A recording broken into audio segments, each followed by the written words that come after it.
Welcome to the Celebrity Gourmet Podcast, where we feature top bakery and specialty food entrepreneurs from around the world and share stories and tips on how to create a successful life in the baking world.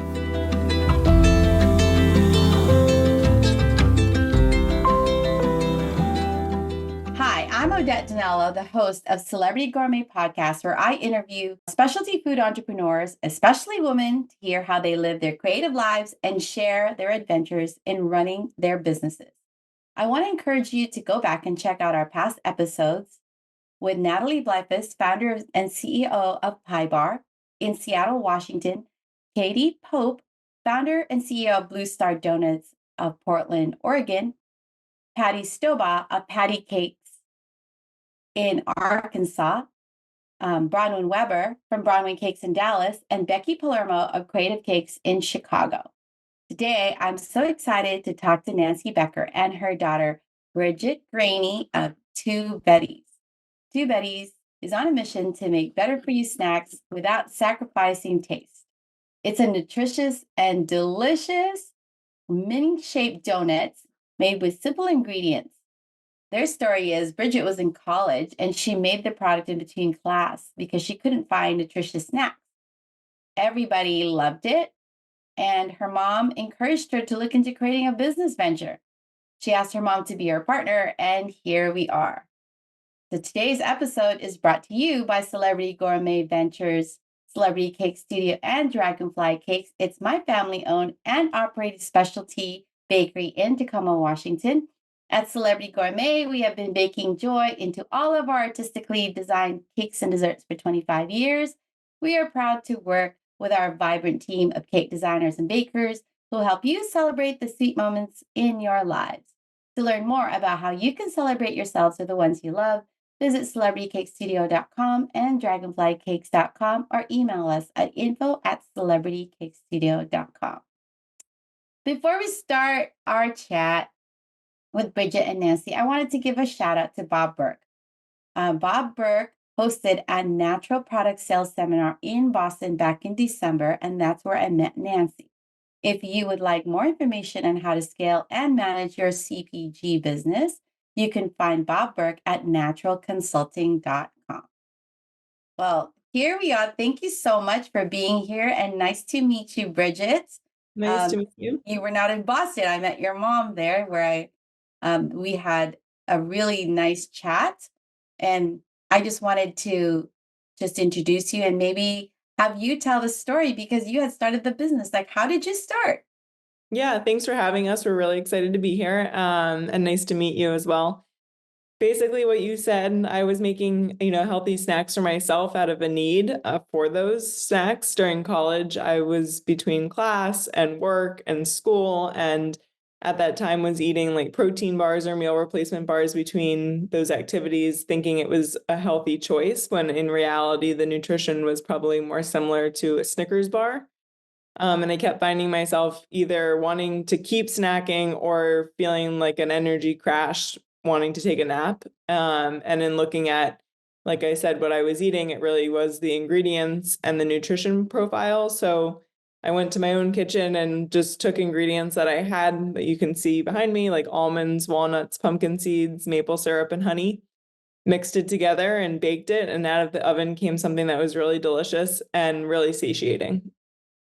That's great. And then so is that, what grain is that? Is that flour, oat? That's almond flour. So we use all of our now our product, which we call rounds, look like two mini donuts packed in an individual pack. At the time in college, they weren't mini donut shaped, but that's sort of a play on healthy, nutritious, and delicious. And all of our ingredients or all of our recipes are grain-free, gluten-free, no dairy, no egg, no soy. So almond flour is our first ingredient. That's delicious. So you were making these, and did you just give them away to friends? And that's how it started?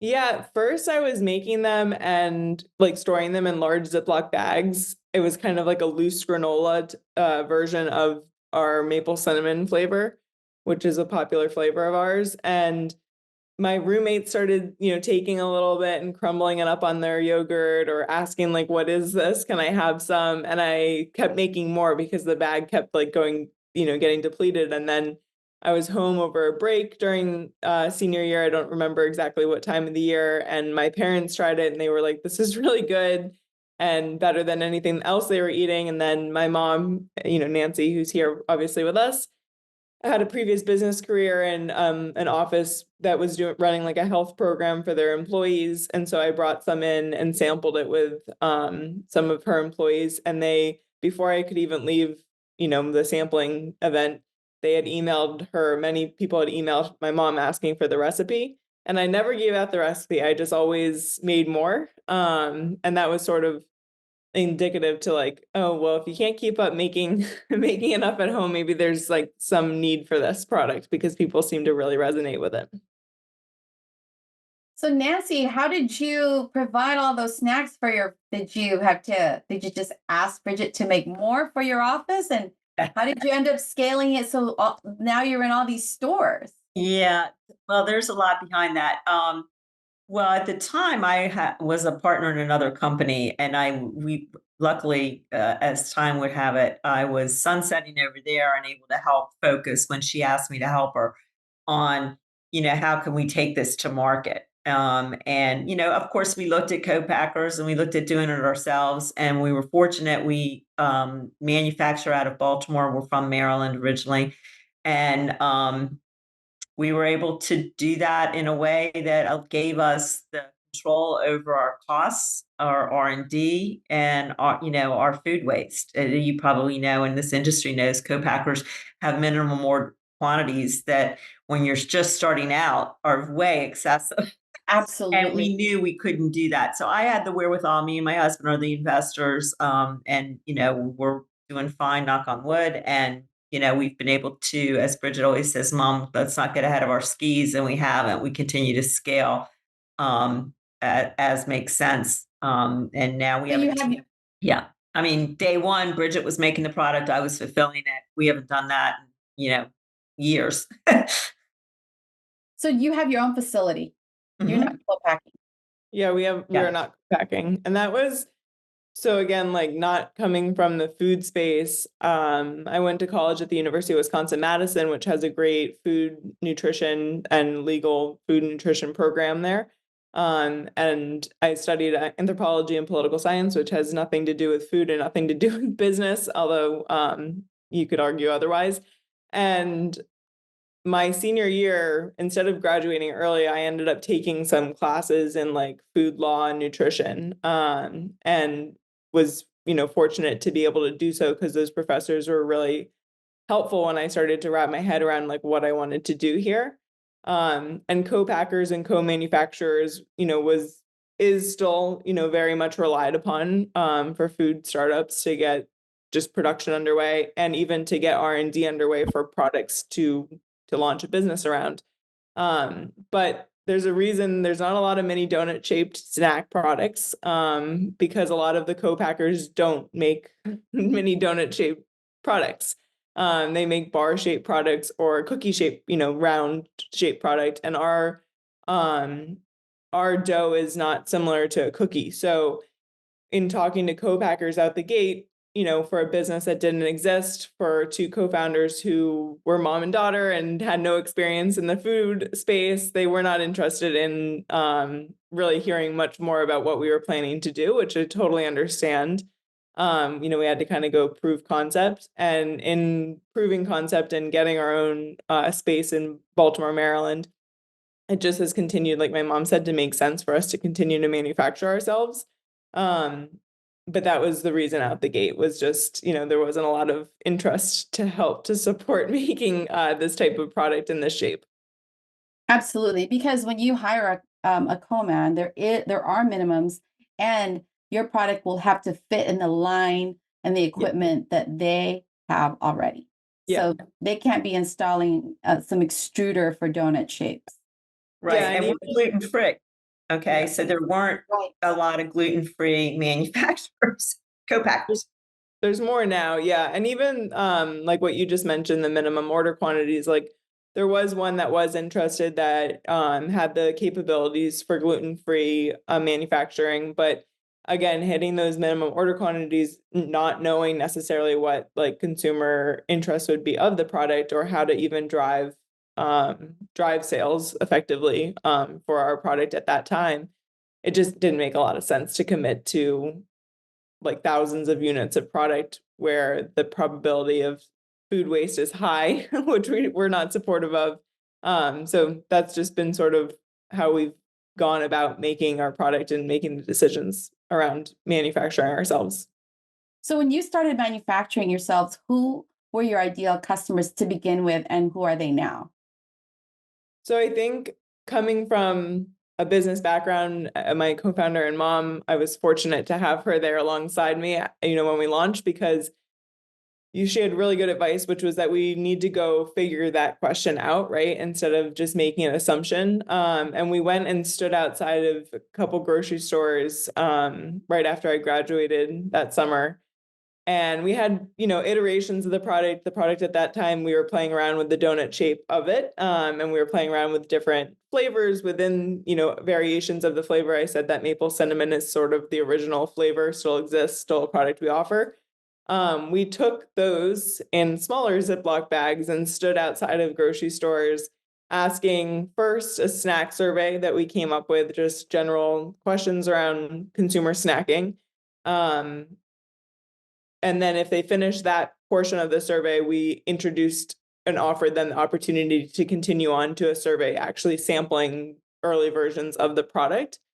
The first portion of the survey was so interesting because people were coming out, and this was not Whole Foods, it wasn't a Trader Joe's. It was more of a similar to like an Aldi, like a discount, more bulk focused grocery store. And these customers were coming out of the grocery store saying that they consider a snack for themselves to either be like a carrot or a Oreo cookie or a Nature Valley bar.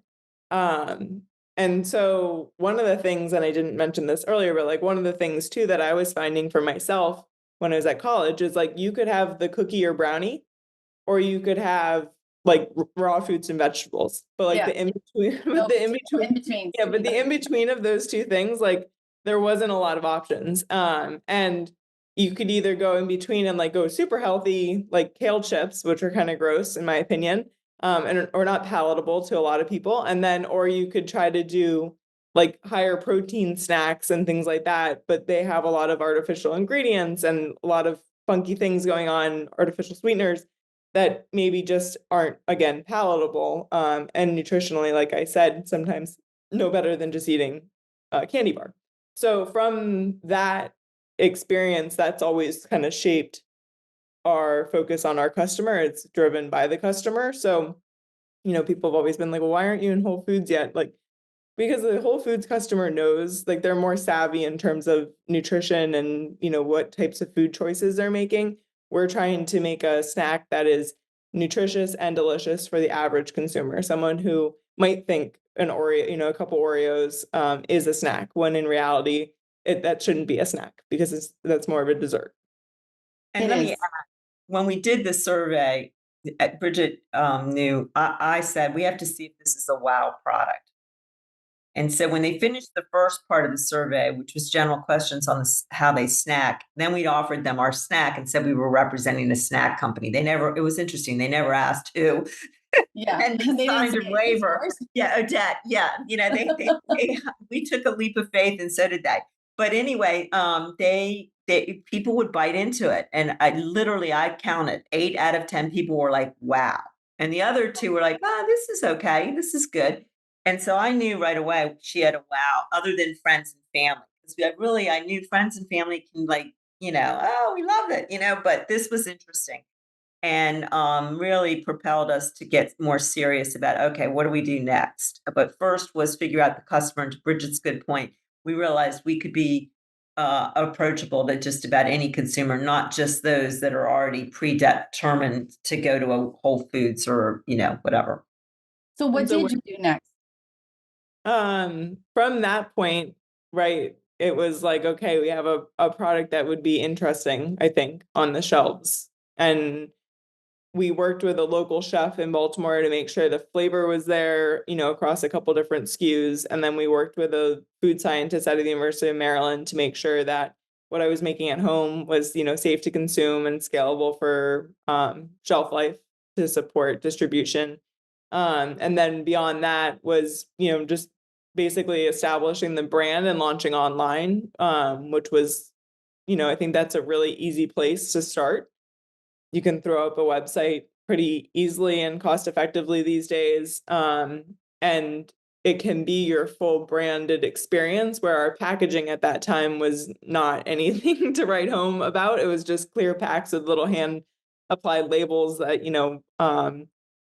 we just kind of hobbled together, and we got initial feedback from friends and family. And we've always had the business like this, where we set hypothesis around what it is that we're testing. And so those early days, right, we had like 3 hypotheses. It was like, one, if we launch this online to friends and family, that we'll see word of mouth pick up, and we'll start to see a spin off of organic purchases coming in from people we don't know. 2, we'll see retention like off of those initial orders. And 3, that we would be able to see like customer reviews and things like that that are positive. And all 3 of those things became a yes pretty quickly. In fact, we being in Baltimore, which is a great city and we love it there, but it's also a smaller city on the East Coast relative to New York or DC. We had some PR coverage as a new emerging snack brand around Mother's Day when we launched in 2018. And that piece of coverage, for some reason, got picked up online through other affiliate news stations. And we had interest from a Whole Foods that was in Laguna Beach, California, from a buyer or a store manager there, a buyer. And we had this email in our inbox, and it was like, hey, like, we have a customer who loves your product and has come in and asked for you guys to be carried here. Like, do you sell wholesale? I don't know much about your brand. And we read that email, and this is like May of what, we had just launched in January, and we're like, no, we don't, unfortunately. But we took that as, the final step to, okay, we need to go get packaging that's shelf ready, and kind of take who that customer is that we're seeing kind of online, take it and go test it in stores. So we went to fitness studios and coffee shops and did a ton of different events all through 2019, just building the brand and continuing to test our product hypothesis in different formats. So that was the next step. That's so brilliant. That's amazing. That's a really smart way to do it too. Yeah. And when it was working, and then of course COVID happened. So COVID, we were not, our business plan was not pandemic proof. And we definitely, I think everyone across the world obviously was finding themselves in a new norm that was kind of crazy. And I feel like collectively we're all just finally getting fully past it potentially. But our business strategy for growth for 2020 was to kind of build off of that wholesale growth that we had in 2019, and start to go after, we were in a couple mom and pop natural grocers, but start to kind of build off of that. That was not pandemic proof, because another thing, in addition to manufacturing ourselves, at that time we distributed ourselves 100%. So we, that, and then again, that was just in an effort of staying super close to our customer, whether it's the grocery store, buyer, or the end customer. Like, we wanted to know what was happening. We wanted to know where the product was sitting, what SKUs were moving, and why was it moving or not moving, to be able to go in there and do samples and demos or do events. So towards the end of 2020, kind of regrouped and found our stride back on that online channel. And then now where we find ourselves is, again, focused on both channels, but with wholesale being a bigger focus for us for this year. Yeah. Go ahead. I'll only add, after the pandemic, a lot of the fitness and smaller retailers did not come back. And unfortunately, some of them went out of business. One wholesale account that I have to say we got early on and has been with us forever is the Baltimore Ravens team. And Wow. they call the two Bettys their healthy donuts. So when Bridget got an email from them saying, we need to reorder our healthy donuts, she was like, Mom, And, that was back to Bridget's point. When we launched, we did an online friends and family, and one of our friends knew someone in the Baltimore Ravens front office, and they asked for a box, and then they sent it to the dietitian. And we've, knock on wood, been approved by their dietitian, as well as the American Kidney and American Diabetes dietitians. That's fantastic. Yeah. So now, where are you distributed? Did you actually go into a distribution channel? Are you now distributed? So we have a local or like a regional distributor out of New York called River Valley, who we love working with. And again, that's part of intentional and part of our playbook here, which was we we know the UNFIs, we know the KHEs, we know the other larger distributors out there, and we also know a lot of food brands who have come and gone because they've gone and gotten into way too many stores way too quickly and don't know how to drive, velocity within the stores that they get in. So, again, wanting to avoid food waste, wanting to stay close to our customer, wanting to make sure that what our hypothesis is that, we have a product that is really good and people want and will consume over a long period of time. You know, every data point is a new test on that, right? So our focus on distribution has been focused on the mom and pop natural groceries, supporting those stores and really testing and seeing how that's going. It's going well with River Valley. And we do have, hopefully on our horizon for this year, larger grocery accounts that would need support through larger distribution. And I say it that way because our focus is on the end customer, not on getting distribution to get in stores and try to figure it that way. Right. So you're just focusing on the customers and getting their feedback and then moving forward from there. Yeah. So focused on like stores where we know our customers are going from our online channel where we send surveys and interview and ask our customers, like, where are you shopping? Where do you want to buy our products? And then going from that direction. That's Yeah, brilliant. Deb, we've learned our product, you think of it as a snack, but a lot of people think of it as a breakfast grab and go. And we compete with, one of our visions is to be the healthy Nabisco, not one of them, and we compete with Belvita breakfast, Right. and we would only learn that from being close to the customer, You know what I would Yeah. love to find two Bettys on the airplane. It would be. Yes, it would be. Right? Because they always give you this like Yeah. pretzels and things. I mean, they're delicious. I actually had talked to the person who owned that pretzel company that was in the airline, and he was just like, "How did you get in there?" And he goes, "Luck." Yeah. So I'm wishing you all the luck. Yeah, Well, thanks. Yeah. I have, no shame in pretzels and a ginger ale on a flight, but yeah, I would love to find Oh our my God, product. that's exactly what I drink. Yeah. Pretzels and a ginger. I never drink soda, but ginger ale. Same. It's better when you're flying, I think. Yeah, I think we've also been like slow and steady. Like I said, like we launched in 2018. Obviously, I'm fortunate to have my mom as my business partner and as our only investor at this point. So, we are in full control of our destiny at what we do and how we do it. Which I think that is something to not be taken for granted, but it also I think it takes time, right? It takes time to learn and to gather the data points around like what is happening with the product and where to go with things. My mom mentioned just now, like in the past 2 years since COVID, we've been working with locally the National Kidney Foundation and the American Diabetes Association. Like that was never something that when we launched would have been a thought of mine, but our product does not spike blood glucose and has super simple ingredient list with no sodium. Diabetes is a precursor to kidney disease. So, no sodium and no refined sugar, no blood glucose spike. Our snack is supportive for patients of diabetes and early renal disease. That's a huge population of people. I don't know the number right off the top of my head, but it's like, maybe like as big as 1/3 of the population has diabetes or renal disease. It's insane. And our snack, we know from and the way the way we connected the dots on that was from our customers saying, leaving reviews saying, I love your snacks because they don't spike my blood glucose. And so we had to look into that. What does that mean? I'm, fortunate, knock on wood, right now to not be diabetic, but like, I didn't know what that meant or what impact that was having to our customers. And that's a really big one. That is a big one. And to just have that feedback that it's being used by people who are diabetic, pre-diabetic, or have renal diseases, that Mhm. creates demand. And so do you make any claims? We don't right now. We do still work with the same food scientists that supported us early on.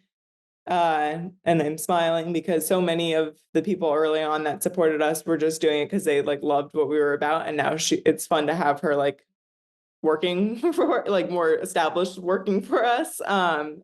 And to continue to work with us. And no, we don't make legal claims around that at this point on our packaging. But we do have testimonials from those, those NFK or NK, National Kidney Foundation, and American Diabetes Association dietitians in support of providing two Betties for their patients. I used And to in own, fact, dietitians asked at the American Diabetes National Kidney Foundation asked to do their monthly meeting at our facility. Um, and they are big, they've approved us. But to Bridget's point, we're not endorsed by them, nor do we have the rights to make claims. But we have to highlight more testimonials, and we will. But you'll find it in reviews and so forth like that. the testimonials is the safest way, because when you make a claim, that's a whole Yeah. rigmarole that The Yeah. claim space, like I think right in the food space, like it is a little daunting, especially for a small brand. Just knowing like some of the lawsuits that come out there of, just attacking food companies that, I know our brand through and through, and I know us as founders and leaders here, like we have only the best intentions, but we are only human, so a mistake could be made. But I know like, and you get bigger and bigger companies and, who knows? So I understand why there is legal concern over claims, but well, yeah, we just don't make any claims. We just say it's allergenic. right. Yeah. It's allergenic. Don't eat it if you're allergic. Yeah. So that's basically I used to own a chocolate fudge company, and it was the first chocolate fudge company. It's called Wax Orchards, and the first chocolate fudge company that used um, fruit juice to sweeten it. So in the 80s, when it was started, I had purchased the company a few years back, but when it started, it was the only dessert that diabetic people would use as dessert. So we had this great following, and we had to pull all of those claims because it requires human blood, right?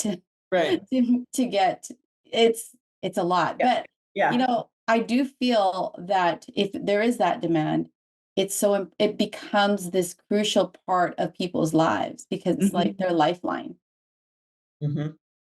for snacking, and it gives like the day a kind of a happy point. Like, I can snack today, and there's something delicious today Right. that I can eat. Right. And Right. so that's a fascinating story. I love how you guys have grown, because I think what happens with CPG companies, they want their products on the shelf. We want to see our products all over, so that when we travel, we see it, and then you can be proud of it. But I think that our listeners would know, especially those in the industry, that costs money. And a lot of CPG companies lose their behinds because it costs so much money. Any kind of discounts, any kind of specials, any kind of that is out of the pockets of manufacturers. Yeah. I mean, even what I shared earlier, like getting that email from a Whole Foods buyer out in California, like it was hard to say no. It was definitely the right decision.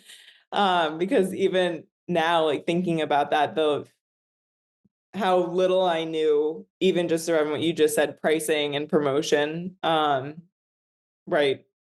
You have got to have your T's crossed and your I's dotted when you're starting to go into larger chain grocery stores like that, which we definitely do now, and we definitely did not when we launched.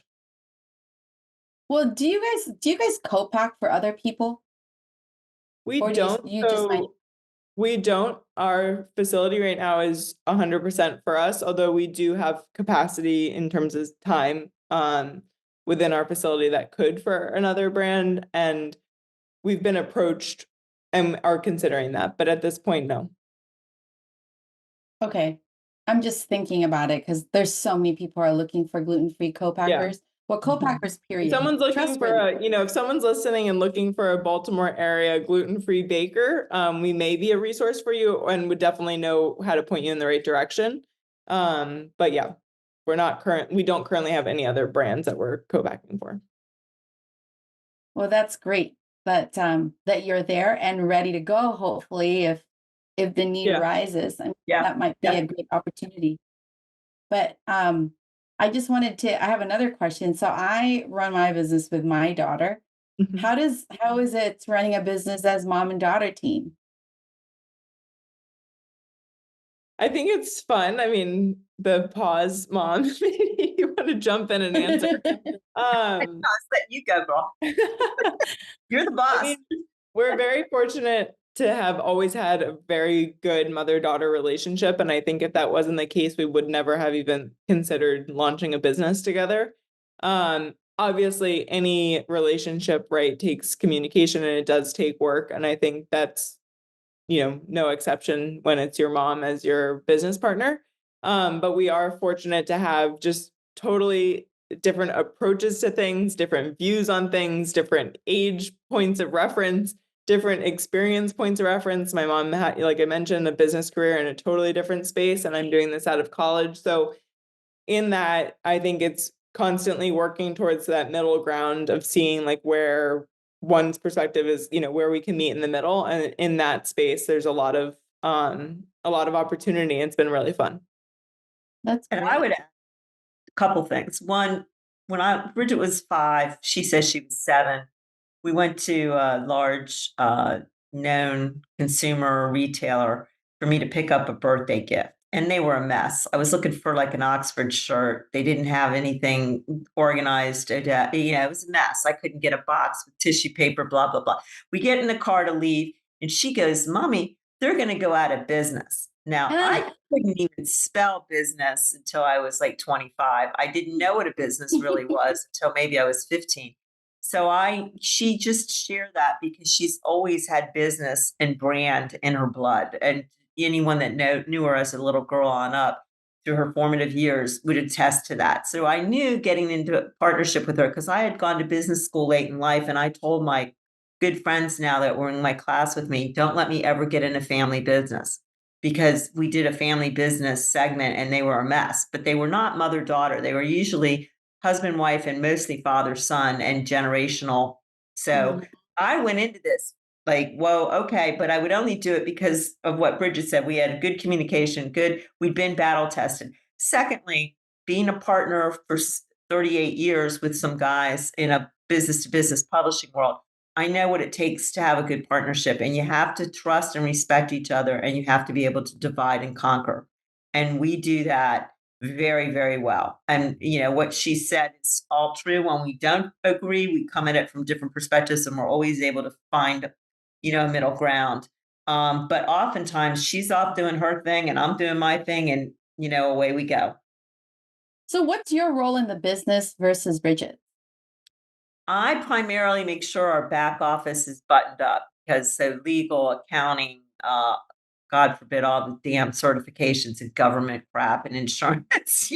It's not easy being a small business in this country. I know we're better than most countries, but boy, that's a whole thing. So I make sure the resources we use get what they need and they keep us, in line, and we're buttoned up over there, including payroll and all that. And then I focus on customer and sales.